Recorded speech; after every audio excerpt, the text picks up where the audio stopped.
말씀 신명기 32장 구약성경 신명기 32장 45절로 마지막 절 52절까지입니다. 제가 가진 성경은 구약 315페이지에 있습니다. 제가 45절부터 51절까지 읽고 마지막 52절 합독해서 읽도록 하겠습니다.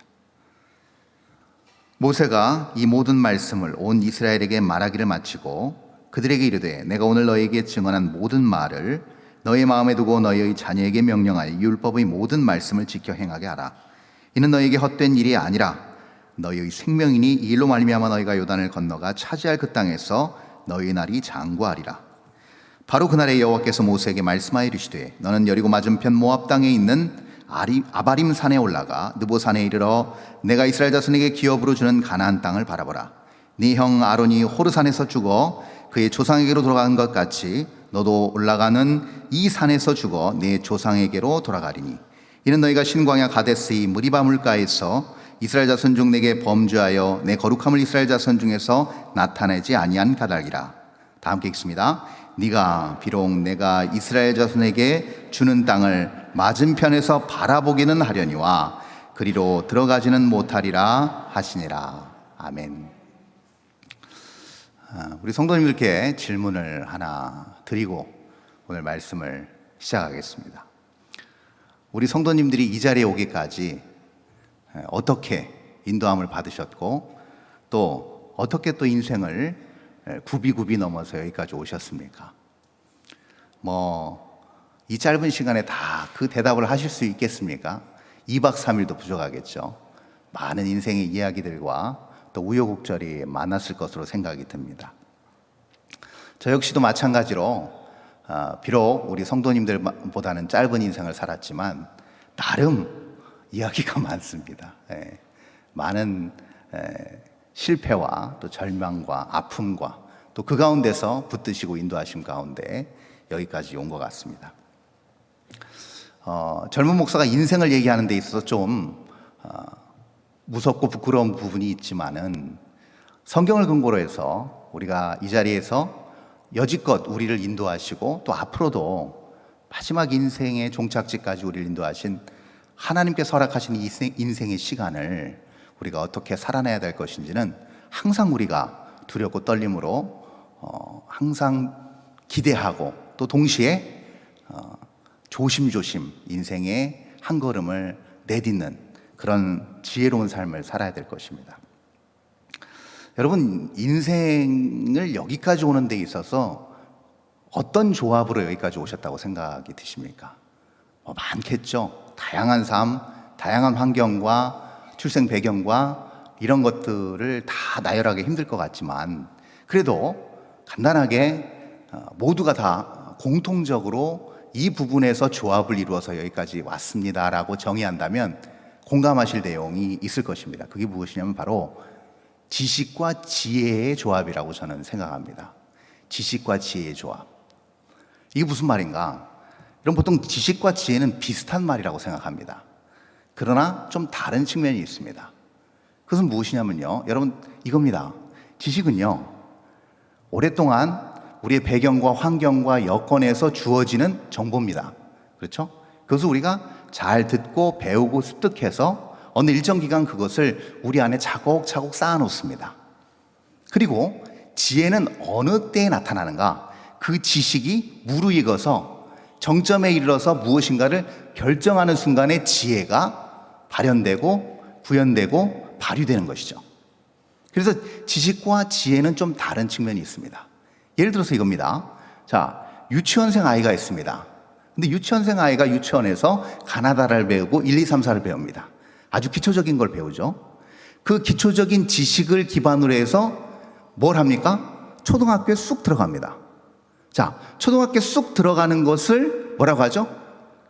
지혜를 통한 관문의 통과라고 볼 수 있겠죠. 고등학교 때도 마찬가지입니다. 고등학교 때도 미분적분도 풀고 수학 공식도 외우고 영어 단어도 많이 외웁니다. 근데 그 긴 시간 열심히 공부한 그 기나긴 시간 동안 뭘 축적해요? 지식을 축적합니다. 그리고 나서 시험을 보죠. 근데 그 시험 시간은 굉장히 짧습니다. 길어봐야 한나절밖에 안 되죠. 그래서 그 쌓아놓은 지식을 바탕으로 그 짧은 시간에 지혜를 쏟아내므로 또 다른 환경에 들어가게 됩니다. 그 또 다른 환경이랑 아직 한 번도 내딛어보지 않은 미지의 세계로의 인생의 한 걸음을 내딛는다는 것이죠. 그래서 모두 다 이런 방식으로 진행이 됩니다. 자, 우리 성도님들이 옆에 또 부부랑 많이 앉아 계시는데, 자, 옆에 계신 아내 되시는 분 혹은 남편 되시는 분을 선택함에 있어서, 내 인생의 반려자로 선택함에 있어서 여러분 얼마나 시간을 들이셨습니까? 40년, 50년을 사는데 그 정도 할애하셨습니까? 결정하는데? 아니요, 그렇지 않습니다. 어떤 부분은 심지어 한 달 만에 결혼한 분도 계십니다. 맞죠? 자, 그 얘기는 무슨 얘기냐면 충분히 나의 이상형에 대한 지식을 다 쌓았습니다. 경험적으로 습득했습니다. 채워놨습니다. 그리고 결정적인 순간에 나의 반려자를 선택할 때는 뭐가 발휘되는 거예요?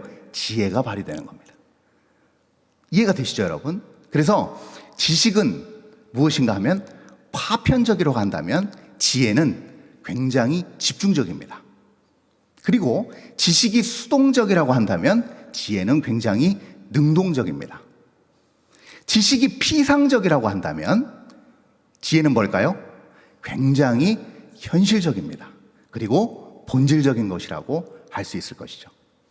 그래서 나름 이런 큰 차이가 있다는 것이죠. 그래서 여러분, 저와 여러분이 여기까지 오기까지 수많은 지식을 바탕으로 한 인생의 갈림길에서 지혜를 발휘해서 결정해서 선택해서 여기까지 오게 된 것이죠. 여러분, 이 구분을 어느 정도 이해가 되실 만큼 제가 설명을 드린 것 같습니다.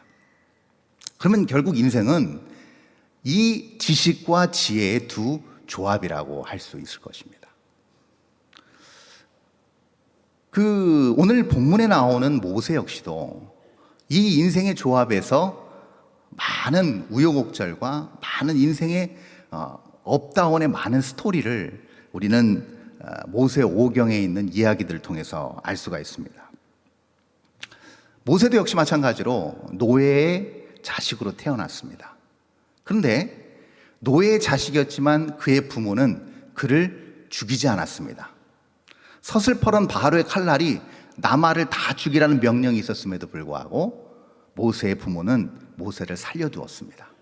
그것이 결국 그 부모의 지혜가 되었고 나일강으로 그를 떠내려 보내게 한 것조차도 그의 놀라운 지혜였다는 겁니다. 그 지혜를 통해서 모세는 어디에 들어가게 됩니까? 이집트의 공주의 양아들로 입적이 돼서 왕궁 생활을 시작합니다. 그리고 왕궁 생활에서 많은 지식을 또 습득하는 단계에 들어갑니다. 근데 그는 어떤 결정을 하게 됩니다. 그 어떤 결정이냐면 바로 민족주의에 기반한 결정을 하게 됩니다. 그렇죠? 이집트 사람이 이스라엘 노예를 아주 괴롭히는 장면을 보게 됩니다. 근데 자기 친어머니였던 요게벳으로부터 어떤 민족주의적인 교육을 받고 지식을 습득한 모세는 그 지식을 어떻게 표현합니까? 그렇죠. 살인으로, 이집트 사람을 죽이는 살인으로 표출하게 됩니다. 나름의 그의 지혜죠. 그리고 그를 숨기죠. 그러나 그게 발각되면서 그는 또 어디로 가게 됩니까? 미디안 광야로 쫓겨가게 됩니다. 미디안 광야에서도 나름 그는 지식을 습득합니다. 아니 목사님, 광야 아무것도 없는 데서 무슨 지식을 습득하나요? 아니요, 우리 알고 있습니다. 광야 학교에서만 습득하는 지식이 있습니다. 그게 뭘까요? 겸손의 지식입니다. 그렇죠? 겸손의 지식. 나는 새도 떨어뜨릴 만한 무소불위의 권력의 정점에 있다가 가장 낮은 비천하고 천한 자리까지 모세는 떨어지게 되면서 그 황량한 광야 속에서 그는 겸손이라는 지식을 습득하게 됩니다. 그리고 때가 이르러 하나님께서는 호렙산 떨기나무 가운데서 모세를 만나주시고 모세에게 가서 내 백성을 해방하라, 구원하라는 그 준엄한 명령 앞에 그는 결국 순종하는 지혜를 발휘하게 됩니다. 그리고 40년 동안 광야에서 이스라엘 백성들을 이끌면서 그는 또 많은 지식을 습득하고 결국은 이제 요단 동편에서 가나안 입성을 눈앞에 두고 오늘 우리가 맞닥뜨린 이 본문의 이야기를 지금 모세는 써내려가고 있는 것이죠. 자, 이 마지막 모세의 인생의 마지막 선택, 마지막 이제 지혜를 발휘해서 인생을 마무리하는 이 마지막 선택과 이 마지막 모세의 인생의 지혜에 집약된 부분은 무엇이었는가? 바로 오늘 본문 50절에서 살펴볼 수 있습니다. 자, 모세의 파란만장한 인생의 결론입니다. 오늘 본문 50절 이렇게 나타나 있죠? 다 함께 읽어보겠습니다. 시작. 내 형 아론이 호르산에서 죽어 그의 조상에게로 돌아간 것 같이 너도 올라가는 이 산에서 죽어 내 조상에게로 돌아가리니. 아멘. 하나님의 명령이었습니다. 하나님께서 선택할 수 있는, 순종하든지 불순종하든지 둘 중에 하나겠죠. 선택권을 줍니다. 그런데 선택권이 거의 죽으라는 얘기입니다. 여기까지라는 얘기입니다. 근데 모세가 여기서 물론 여기에 대해서 특별한 자기 어떤 능력으로 죽음을 극복할 수는 없을 것입니다. 그러나 하나 놀라운 사실이 무엇이냐면 저 같으면 이렇게 할 것 같습니다.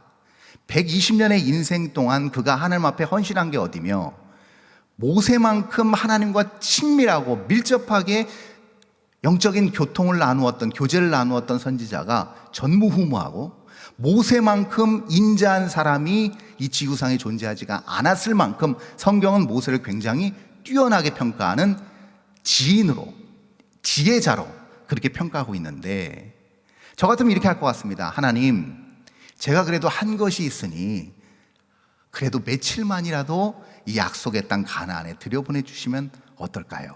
마치 히스기야처럼 말이죠.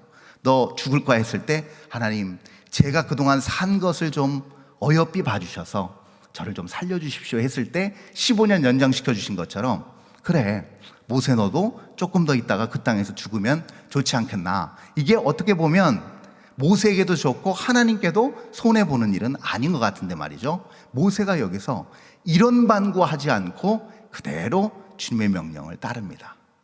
인간적인 생각으로 봤을 때는 굉장히 아쉬웠을 것 같습니다. 그렇죠?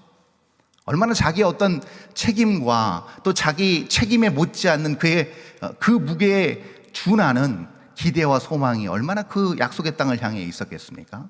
그런데 이런 방구하지 않고 그는 죽습니다. 그럼 이런 생각도 할 수 있을 것 같습니다. 남자가 120살이 되면 앞동산 올라가기도 힘들지 않을까, 이렇게 생각할 수 있겠죠. 그렇죠? 그 자기 몸 건사 제대로 못하는데 그 험난한 약속의 땅 들어가서 그 가나안 백성들하고 전쟁을 치른다? 아유, 한편으로 생각하면 모세가 오히려 지혜롭게 자기 상황을 잘 판단해서 거기서 죽는다고 한 것이 잘한 거 아닌가라는 생각이 들 수도 있을 것입니다. 근데 한번 볼까요? 그때 당시 모세의 육체의 물리적 상태를 한번 보겠습니다.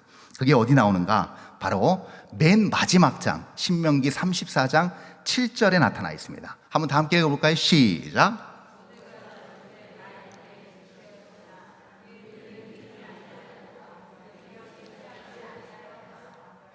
예, 아멘.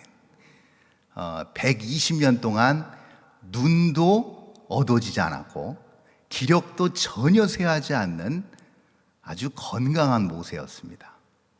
그러니까 그가 물리적으로 상황과 여건이 안 돼서 가나안 땅에 못 들어가서 한 게 아니고 주저주저했던 것이 아니고 그는 충분히 여건이 됨에도 불구하고 하나님의 명령을 쫓아서 들어가지 않았다는 것을 우리는 대번 34장 7절을 통해서 알 수 있습니다. 그러면 모세는 왜 두말하지 않고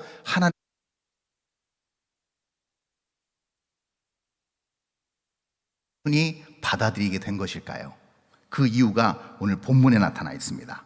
본문 46절과 47절입니다. 한번 볼까요?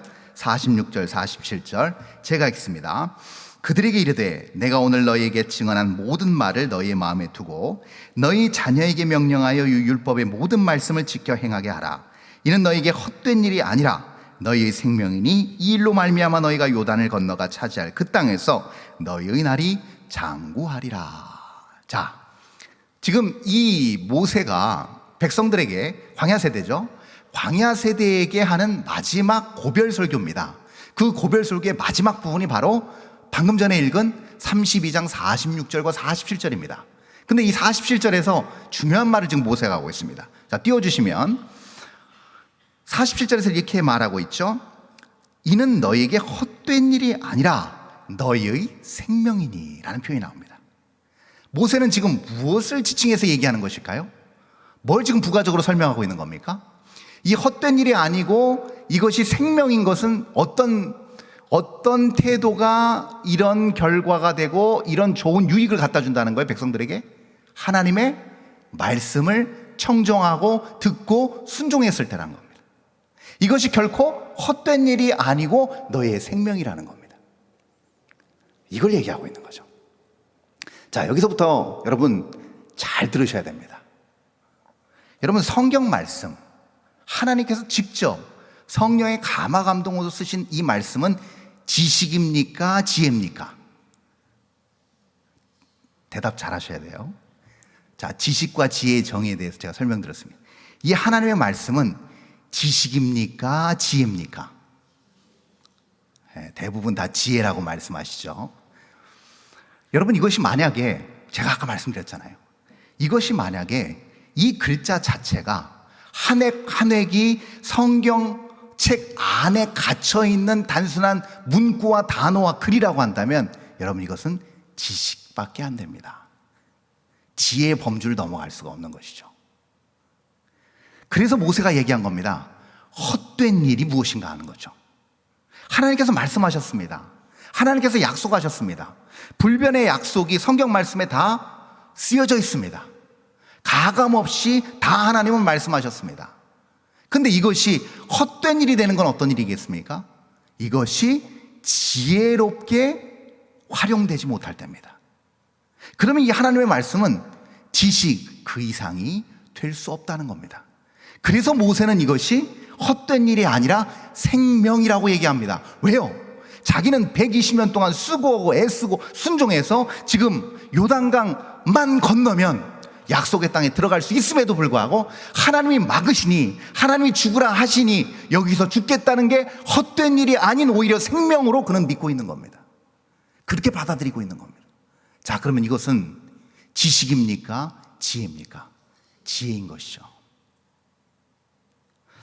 많은 분들이, 적지 않은 많은 그리스도인들이 이 부분에서 한 걸음 더 나아가지 못해서 지혜를 놓치는 경우가 굉장히 많습니다. 말씀을 듣고 기도를 하고 말씀을 외우고 하나님의 약속을 믿고 있지만 그것이 결국 나의 삶 가운데서 그 수많은 영적인 주옥 같은 지식들이 담겨있고 쌓여있지만 그것이 결국 내 삶 가운데서 아름다운 능력 있는 지혜로 발현되지 못하는 경우를 우리는 왕왕 보게 된다는 것이죠. 여러분, 마치 이것과 같습니다. 요즘 우리 성도님들, 우리도 이제 이따가 기도할 건데요, 우리 환우들을 위해서. 근데 요즘 아무튼 이 현대인들이 피할 수 없는 질병 중에 하나가 바로 암입니다. 그렇죠?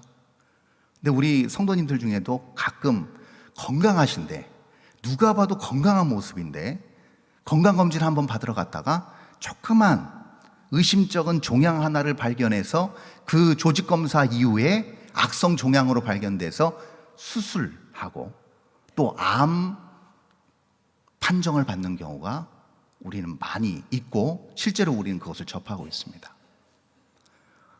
만약에 어떤 분이 건강진단을 받았는데 지금 이거 악성 종양입니다, 이거 빨리 전이되기 전에 빨리 치료를 해야 됩니다 라고 얘기했는데, 아니요, 저 밥도 잘 먹고요, 건강하고요, 의사 선생님보다 더 저 잘 뛸 수 있어요, 잠도 더 잘 자고 소화도 더 잘 돼요, 건강해요, 아무런 느낌도 없고 고통도 없어요 라고 한다면 여러분 어떻게 하시겠습니까? 인정할 수가 없죠. 누구도 거기서 그런 말을 할 수는 없을 것입니다. 실제로 고통이 없고 자각증세가 없다 하더라도 그 결과에 따라서 우리는 그 결과를 믿고 의사의 메스에 내 몸을 맡기게 됩니다. 맞죠? 그게 지혜입니다. 근데 하나님의 말씀이 있었습니다. 경고의 말씀도 있었고 하나님께 순종하라는 말씀도 있었습니다. 근데 수많은 사람들이 그런 진단을 받고 그러한 명령을 받았음에도 불구하고 어떻게 하는가? 아직 건강합니다. 아직 할 수 있습니다. 이건 아닌 것 같습니다. 제가 알아서 하겠습니다. 라고 한다는 것이죠. 수많은 주옥 같은 영적인 지혜가 있고 사망으로 한 번에 내 동생이 처질 수도 있는 극박한 경고의 말씀에도 불구하고 너무나도 거기에 대해서 안일하게 대처한다는 겁니다. 나의 지식과 나의 경험과 나의 의를 더 내세워서 결국 내가 이 모든 것을 극복할 수 있다라는 잘못된 판단과 오류를 범하게 된다는 것이죠. 모세는 알았습니다. 그도 이런 시행착오를 겪었기 때문에 그는 더 잘 알았을 것입니다. 그래서 그는 단호하게 고백합니다. 이제는 내가 모든 것을 내려놓고 하나님께 가겠다고 고백한 것이죠.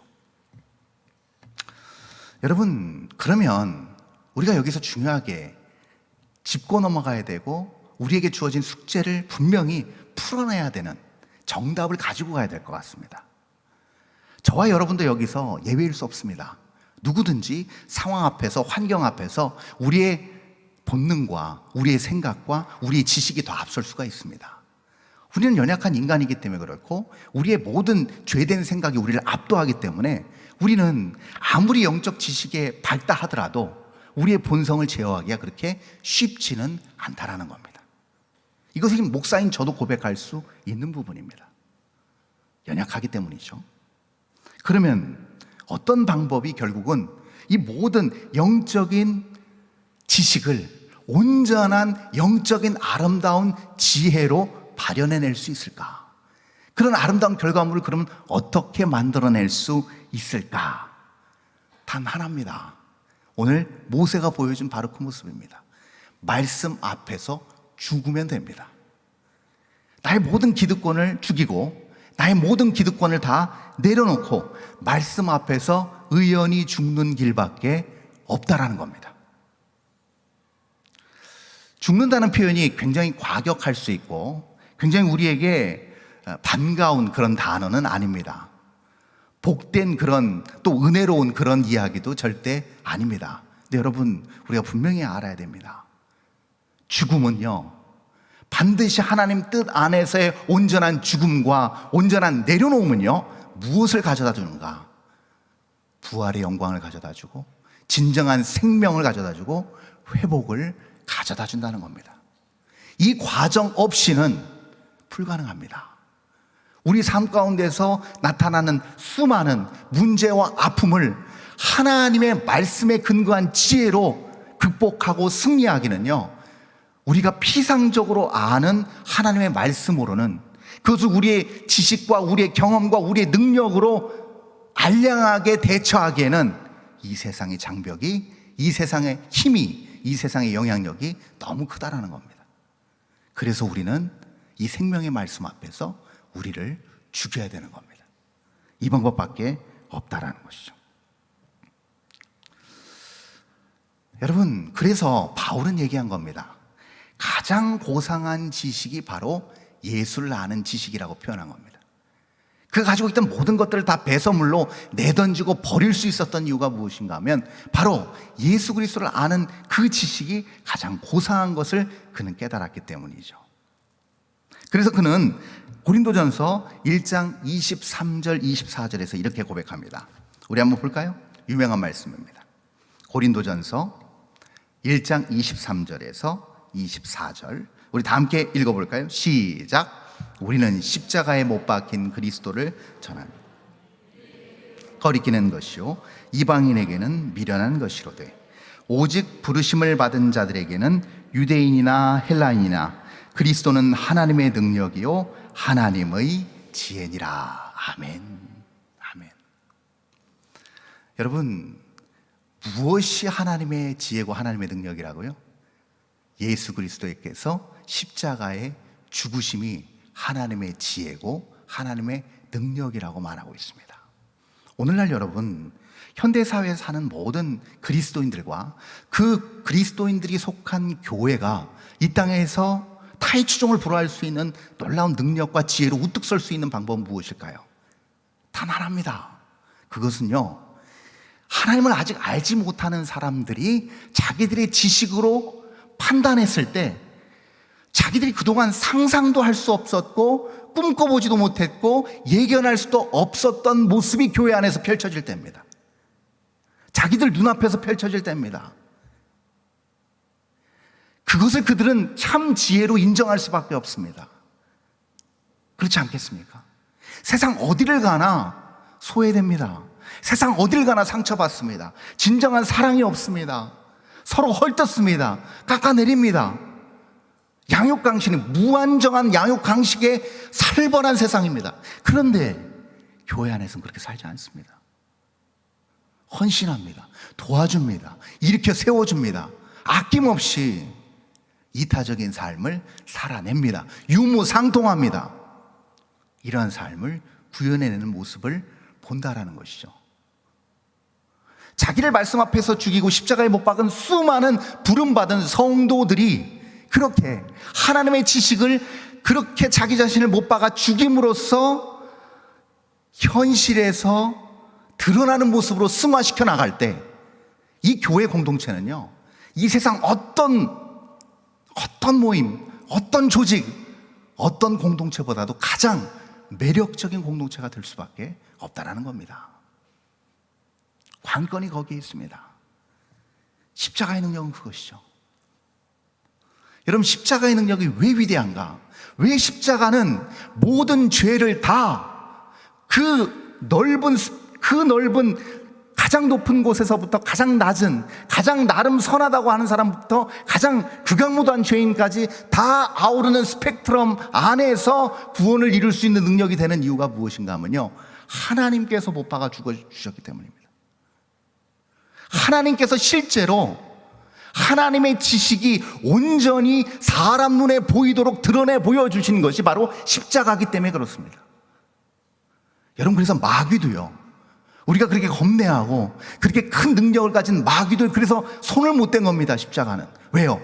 예수 그리스도께서 성부, 성자, 성령 하나님이 직접 개입하셔서 직접 능동적으로 일하셔서 이루어내신 걸작품이거든요. 하나님 아버지, 하나님의 아들 예수 그리스도가 직접 죽으시겠다는데 누가 막겠습니까? 사람이 막겠습니까? 빌라도가 막을 수 있겠습니까? 그 어떤 황제가 막을 수 있겠습니까? 마귀가 막을 수 있겠습니까? 아니요, 못 막습니다. 하나님이 직접 죽으시겠다는데 누가 막을 수 있겠습니까? 그것이 아무도 감당할 수 없는, 아무도 막지 못하는 참다운 지혜와 능력으로 자리매김할 수밖에 없는 근거가 되는 것이죠.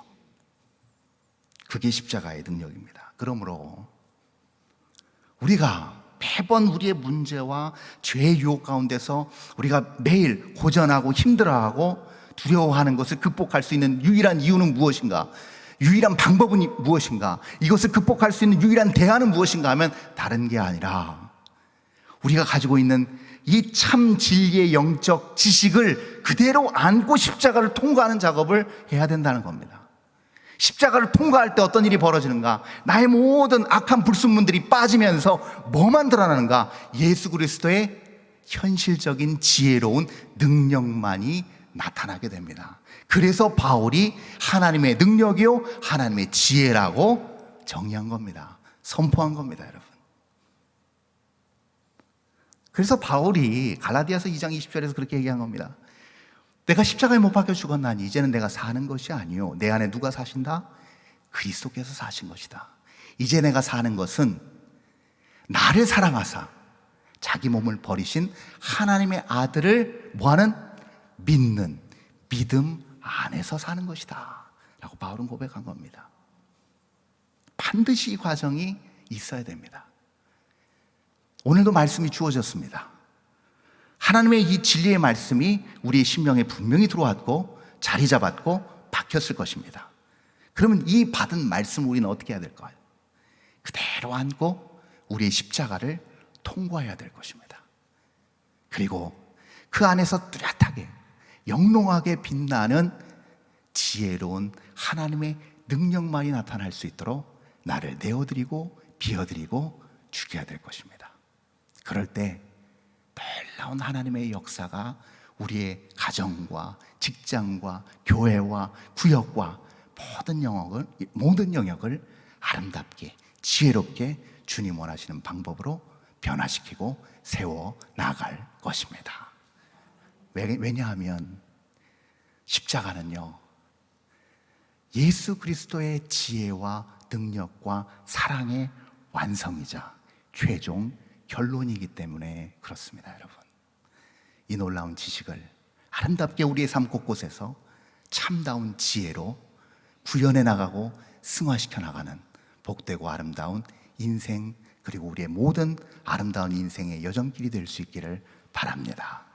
오늘 우리가 하는 기도와 듣는 말씀과 기도가 차곡차곡 영적 지식으로 쌓여져서 어느 순간 절체절명의 시기에 또 무엇인가를 선택해야 되는 그 기로에서 선한, 아름다운, 지혜로운 결과와 선택이 될 수 있도록 우리가 매 순간 무장하고 다듬고 더욱더 주님께서 주신 십자가에 집중하시는 이번 한 주와 또 남은 우리의 인생 될 수 있기를 바랍니다.